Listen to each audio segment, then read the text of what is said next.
Hello ಸ್ನೇಹಿತರೆ, ಅನು ರೆಸಿಪೀಸ್ಗೆ ಸ್ವಾಗತ.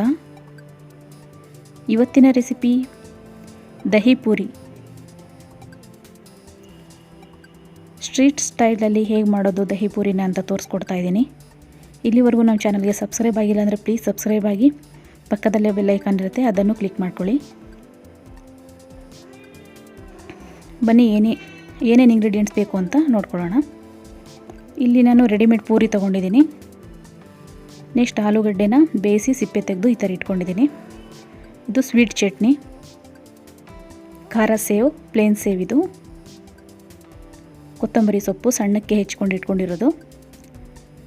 ಇದು 1/4 ಟೀ ಸ್ಪೂನಷ್ಟು ಖಾರದ ಪುಡಿ, 1/4 ಟೀ ಸ್ಪೂನಷ್ಟು ಚಾಟ್ ಮಸಾಲ, 1/4 ಟೀ ಸ್ಪೂನ್ ಉಪ್ಪು. ಇದು ಗ್ರೀನ್ ಚಟ್ನಿ. ನಂತರ ಮೊಸರನ್ನು ತೆಗೆದಿಟ್ಕೊಂಡಿದ್ದೀನಿ, ಅರ್ಧ ಕಪ್ ಆಗುವಷ್ಟು. ಟೊಮೆಟೊ ಒಂದು. ಇದು ಗ್ರೀನ್ ಚಟ್ನಿ ಮತ್ತು ಸ್ವೀಟ್ ಚಟ್ನಿ ರೆಸಿಪಿನ ನಾನು ಲಾಸ್ಟ್ ವೀಡಿಯೋಗಳಲ್ಲಿ ತೋರಿಸಿದ್ದೀನಿ. ನೀವು ನೋಡಿಲ್ಲ ಅಂದರೆ ಡಿಸ್ಕ್ರಿಪ್ಷನ್ ಬಾಕ್ಸಲ್ಲಿ ಲಿಂಕ್ ಕೊಟ್ಟಿರ್ತೀನಿ, ಅಲ್ಲಿಂದ ನೀವು ನೋಡ್ಬೋದು, ಚೆಕ್ ಮಾಡ್ಕೊಳ್ಳಿ. ಇಲ್ಲಾಂದರೆ ಐ ಬಟನಲ್ಲಿ ಕೊಟ್ಟಿರ್ತೀನಿ, ಮೇಲೆ ರೈಟ್ ಸೈಡಲ್ಲಿ ಇರುತ್ತೆ, ಅಲ್ಲಿ ಕೂಡ ಬರುತ್ತೆ, ಅಲ್ಲಿಂದನೂ ನೀವು ನೋಡ್ಕೋಬೋದು. ಈಗ ಎಣ್ಣೆ ಕಾಯಕ್ಕಿಟ್ಟು ನಾನು ಪೂರಿಗಳನ್ನೆಲ್ಲ ಈ ಥರ ಕರಿತಾ ಇದ್ದೀನಿ. ರೆಡಿಮೇಡ್ ಪೂರಿನ ಈ ಥರ ಕರ್ಕೊಂಡ್ರೆ ಎಣ್ಣೆಲಿ ಚೆನ್ನಾಗಿ ಬರುತ್ತೆ, ದಪ್ಪ ದಪ್ಪವಾಗಿ. ನೋಡಿ ಈ ಥರ. ಕೆಲವೊಂದು ಉಬ್ಬಲ್ಲ, ಅದನ್ನು ನೀವು ಮಸಾಲೆ ಪೂರಿಗೆ ಯೂಸ್ ಮಾಡ್ಕೋಬೋದು. ಮಸಾಲೆ ಪೂರಿ ಹೇಗೆ ಮಾಡೋದು ಅಂತ ನಾನು ಲಾಸ್ಟ್ ವೀಡಿಯೋದಲ್ಲಿ ತೋರಿಸಿದ್ದೀನಿ. ನೋಡಿಲ್ಲ ಅಂದರೆ ಡಿಸ್ಕ್ರಿಪ್ಷನ್ ಬಾಕ್ಸಲ್ಲಿ ಲಿಂಕ್ ಕೊಟ್ಟಿರ್ತೀನಿ, ಚೆಕ್ ಮಾಡ್ಕೊಳ್ಳಿ ಸ್ನೇಹಿತರೆ. ಈಗ ಆಲೂಗಡ್ಡೆನ ಬೇಯಿಸಿಟ್ಟಿರುವಂಥದ್ದನ್ನ ನಾನು ಈ ಥರ ಸ್ಮ್ಯಾಶ್ ಮಾಡ್ಕೋತಾ ಇದ್ದೀನಿ. ಚೆನ್ನಾಗಿ ಗಂಟುಗಳಿಲ್ದಂಗೆ ಸ್ಮ್ಯಾಶ್ ಮಾಡ್ಕೋಬೇಕು.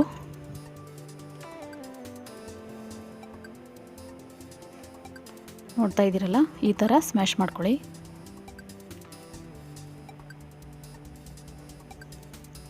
ನಂತರ ಖಾರದ ಪುಡಿ ಮತ್ತು ಉಪ್ಪು, ಚಾಟ್ ಮಸಾಲ ಪೌಡರ್ ಏನಿಟ್ಟಿದ್ದೆ ಅದನ್ನು ಕೂಡ ಹಾಕಿ ಚೆನ್ನಾಗಿ ಕಲಿಸ್ಕೊತಾ ಇದ್ದೀನಿ. ಆಲೂಗಡ್ಡೆ ಮಿಶ್ರಣಕ್ಕೆ ಈ 3 ಪೌಡರ್ಗಳು ಚೆನ್ನಾಗಿ ಹೊಂದ್ಕೋಬೇಕು, ಆ ಥರ ಮಿಕ್ಸ್ ಮಾಡ್ಕೋಬೇಕು. ನೀವು ಆಲೂಗಡ್ಡೆನ ಹಾಕ್ಕೊಂಡು ಅದ್ರ ಮೇಲೆ ಕೂಡ ಖಾರದ ಪುಡಿ, ಚಾಟ್ ಮಸಾಲ, ಉಪ್ಪು ಇದನ್ನು ಉದುರಿಸ್ಕೋಬೋದು. ಬಟ್ ಈ ಥರ ಮಾಡೋದ್ರಿಂದ ಆಲೂಗಡ್ಡೆಗೂ ಕೂಡ ಟೇಸ್ಟ್ ಸಿಗುತ್ತೆ. ನಂತರ ಕೊತ್ತಂಬರಿ ಸೊಪ್ಪನ್ನು ಹಾಕಿ ಕಲಿಸ್ಕೊತಾ ಇದ್ದೀನಿ.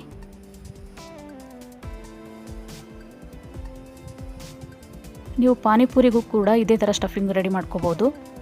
ಪಾನಿಪುರಿ ರೆಸಿಪಿ ಕೂಡ ನಾನು ಈಗಾಗಲೇ ಅಪ್ಲೋಡ್ ಮಾಡಿದ್ದೀನಿ. ಇದು ಮೊಸರಿಗೆ ನಾನು 1/4 ಟೀ ಸ್ಪೂನಷ್ಟು ಸಕ್ಕರೆನ ಹಾಕಿದ್ದೀನಿ. ಸಕ್ಕರೆ ಹಾಕೋದ್ರಿಂದ ಟೇಸ್ಟ್ ಏನಾನ್ಸ್ ಆಗುತ್ತೆ, ತುಂಬ ಚೆನ್ನಾಗಿ ಬರುತ್ತೆ. ಅದನ್ನು ಬೀಟ್ ಮಾಡ್ಕೋಬೇಕು. ಮೊಸರನ್ನು ಬೀಟ್ ಮಾಡಿ ಕ್ರೀಮಿ ಕನ್ಸಿಸ್ಟೆನ್ಸಿಗೆ ಬರೋ ಥರ ಬೀಟ್ ಮಾಡಿ ಇಟ್ಕೋಬೇಕು. ನೋಡ್ತಾ ಇದ್ದೀರಲ್ಲ, ಈ ಥರ ಬೀಟ್ ಮಾಡಿ ಕ್ರೀಮಿ ಕನ್ಸಿಸ್ಟೆನ್ಸಿಗೆ ಮಾಡಿ ಇಟ್ಕೋಬೇಕು. ಇದು ಕರೆದಿಟ್ಟಿರುವಂಥ ಪೂರಿಗಳು. ಈ ಪೂರಿನ ನಾನು ಈ ಥರ ಹೋಲ್ ಮಾಡ್ಕೋತಾ ಇದ್ದೀನಿ.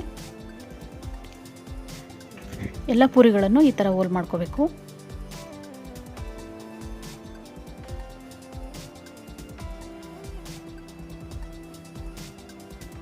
ನೋಡಿ ಈ ಥರ.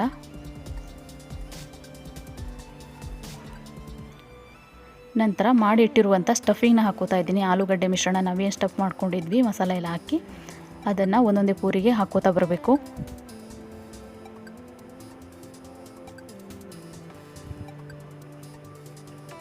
ಸ್ಟಫಿಂಗ್ ಜಾಸ್ತಿ ಇಷ್ಟಪಡ್ತೀರ ಅನ್ನೋದಾದರೆ ಜಾಸ್ತಿ ಕೂಡ ಹಾಕ್ಕೊಳ್ಳಿ. ಆಲೂಗಡ್ಡೆ ಹಾಕಿದ್ದಾದಮೇಲೆ ನಾನು ಟೊಮೆಟೊನ ಸಣ್ಣದಾಗಿ ಕಟ್ ಮಾಡಿ ಇಟ್ಕೊಂಡಿದ್ನಲ್ವ, ಅದನ್ನು ಕೂಡ ಹಾಕ್ತಾಯಿದ್ದೀನಿ. 3 ಇಲ್ಲ 4 ಪೀಸಷ್ಟು ಹಾಕಿದರೆ ಸಾಕಾಗುತ್ತೆ. ಮಕ್ಕಳು ಟೊಮೆಟೊ ಇಷ್ಟಪಡಲ್ಲ ಅನ್ನೋದಾದರೆ ಸ್ಕಿಪ್ ಮಾಡಿ. ನೆಕ್ಸ್ಟ್ ಇದಕ್ಕೆ ಈರುಳ್ಳಿನ ಕಟ್ ಮಾಡಿ ಇಟ್ಟಿದ್ದೆ, ಅದನ್ನು ಕೂಡ ಹಾಕ್ತಾಯಿದ್ದೀನಿ. ನಿಮ್ಮ ಹತ್ರ ದೊಡ್ಡ ಪಾನಿಪುರಿ, ದೊಡ್ಡ ಸೈಜಿನವು ಸಿಕ್ಕಿದ್ರೆ ಇನ್ನೂ ಕೂಡ ಚೆನ್ನಾಗಿರುತ್ತೆ, ಸ್ಟಫಿಂಗ್ ಚೆನ್ನಾಗಿ ಬರುತ್ತೆ ಅದರಲ್ಲಿ.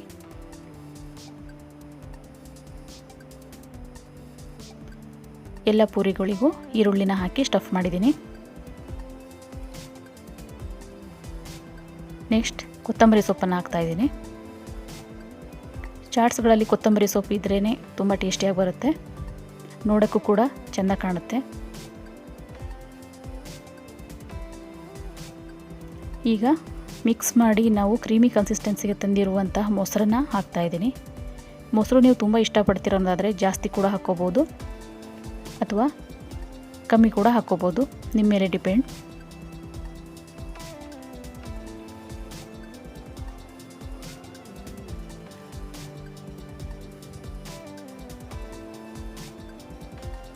ಈಗ ಸಿಹಿ ಚಟ್ನಿನ ಹಾಕ್ತಾಯಿದ್ದೀನಿ, ಸ್ವೀಟ್ ಚಟ್ನಿ. ಈ ರೆಸಿಪಿನೂ ಕೂಡ ಅಪ್ಲೋಡ್ ಮಾಡಿದ್ದೀನಿ, ನೋಡಿಲ್ಲ ಅಂದರೆ ಡಿಸ್ಕ್ರಿಪ್ಷನ್ ಬಾಕ್ಸಲ್ಲಿ ಲಿಂಕ್ ಕೊಟ್ಟಿರ್ತೀನಿ, ಅಲ್ಲಿಂದ ನೀವು ನೋಡಿ.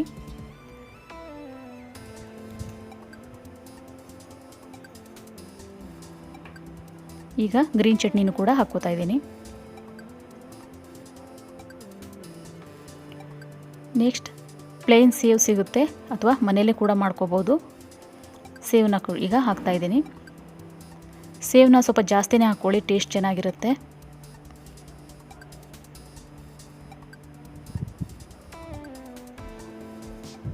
ಹೊಸದಾಗಿ ಸಬ್ಸ್ಕ್ರೈಬರ್ ತುಂಬ ಜನ ಆಗ್ತಾಯಿದ್ದೀರಾ ಫ್ರೆಂಡ್ಸ್. ನೀವು ಹೊಸದಾಗಿ ಆಗ್ತಿರೋರಿಗೆಲ್ಲ ತುಂಬ ಧನ್ಯವಾದಗಳು, ಹಾಗೆ ಹಳಬರಿಗೂ ಕೂಡ ಧನ್ಯವಾದಗಳು. ಚಾನಲ್ಗೆ ನೀವು ತುಂಬ ಸಪೋರ್ಟ್ ಮಾಡ್ತಿದ್ದೀರಾ, ಇನ್ನೂ ಕೂಡ ಇದೇ ರೀತಿ ಸಪೋರ್ಟ್ ಮಾಡಿ ಅಂತ ಕೇಳ್ಕೊತಾ ಇದ್ದೀನಿ. ನೆಕ್ಸ್ಟ್ ಸೇವ್ ಹಾಕಿ ಆದಮೇಲೆ ನಾನು ಕೊತ್ತಂಬರಿ ಸೊಪ್ಪನ್ನು ಹಾಕ್ಕೋತಾ ಇದ್ದೀನಿ. ಅದರ ಮೇಲೆ ಇನ್ನೂ ಕೂಡ ನೀವು ಈರುಳ್ಳಿ ಬೇಕಿದ್ರೆ ಹಾಕ್ಕೋಬೋದು.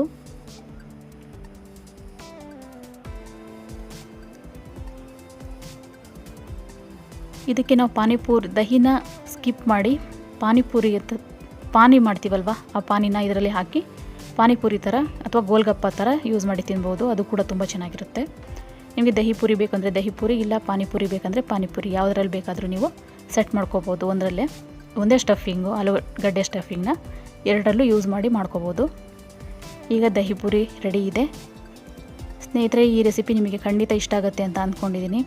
ಇಷ್ಟ ಆಗಿದರೆ ನನ್ನ ಚಾನಲ್ಗೆ ಲೈಕ್ ಮಾಡಿ, ಸಬ್ಸ್ಕ್ರೈಬ್ ಮಾಡಿ, ಬೆಲ್ಲೈಕಾನ್ ಕೂಡ ಕ್ಲಿಕ್ ಮಾಡ್ಕೊಳ್ಳಿ. ಬೆಲ್ಲೈಕಾನ್ ಕ್ಲಿಕ್ ಮಾಡಿದ್ರೆ ನಾನು ಹಾಕುವಂಥ ಎಲ್ಲ ವೀಡಿಯೋ ನೋಟಿಫಿಕೇಷನ್ನು ತಪ್ಪದೆ ನಿಮ್ಮ ಮೊಬೈಲಿಗೆ ಬರುತ್ತೆ, ನೀವೇ ಫಸ್ಟ್ ನೋಡ್ಬೋದು. ಹಾಗೆ ಈ ವಿಡಿಯೋ ಹೇಗೆ ಬಂತು ಅಂತ ಕಮೆಂಟ್ ಸೆಕ್ಷನಲ್ಲಿ ತಿಳಿಸಿ. ಈ ವಿಡಿಯೋ ನೋಡಿದ್ದಕ್ಕಾಗಿ ಎಲ್ರಿಗೂ ಧನ್ಯವಾದಗಳು. Thanks for watching. Take care, bye.